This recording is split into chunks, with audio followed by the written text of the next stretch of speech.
મારા પિતાએ મને ઘરના પાછળના ભાગમાં દાટવાની ધમકી આપી હતી અને હવે તેઓ ઈચ્છે છે કે હું તેમની રિટાયરમેન્ટનો ખર્ચ ઉઠાવું. 10 વર્ષ પહેલાં મારા પરિવારે મને સમલૈંગિક હોવાને કારણે તરછોડી દીધો હતો. તેમણે મને ફક્ત બહાર કાઢ્યો જ નહોતો, તેમણે મને રસ્તા પર લાવી દીધો હતો.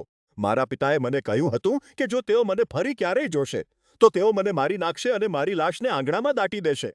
પણ સૌથી મજેદાર વાત ખબર છે? છેલ્લા 10 વર્ષથી તેઓ બધાને કહેતા રહ્યા કે હું કોઈ વૃદ્ધ વિકૃત માણસ સાથે પાપનું જીવન જીવવા માટે ભાગી ગયો છું. તેમણે મને નશાખોર રાક્ષસ તરીકે ચિત્રિત કર્યો. બીજી તરફ મારા પરિવારના બાકીના સભ્યોની હાલત સાવ ખરાબ હતી. મારો એક ભાઈ ઓવરડોઝને કારણે મૃત્યુ પામ્યો. બીજો એક સગીર સામેના ગુના માટે જેલમાં છે. મારી બહેન તેના પોતાના સાળાથી ગર્ભવતી છે અને મારી મોટી બહેનને તેને કાર વડે કચડવાનો પ્રયાસ કરવા બદલ ધરપકડ કરવામાં આવી હતી.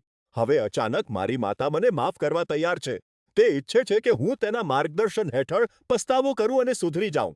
અને મારા પિતા, તેઓ ટૂંક સમયમાં રિટાયર થવાના છે. દેખીતી રીતે હું દીકરો છું, એટલે હવે તેમની આર્થિક જવાબદારી ઉઠાવવી એ મારું કામ છે. તો સમલૈંગિક હોવાને કારણે હું દુષ્ટ છું, પણ મારા પિતા મારી જાન લેવાની ધમકી આપીને પણ ધાર્મિક માણસ છે. બસ હવે ઘણું થયું.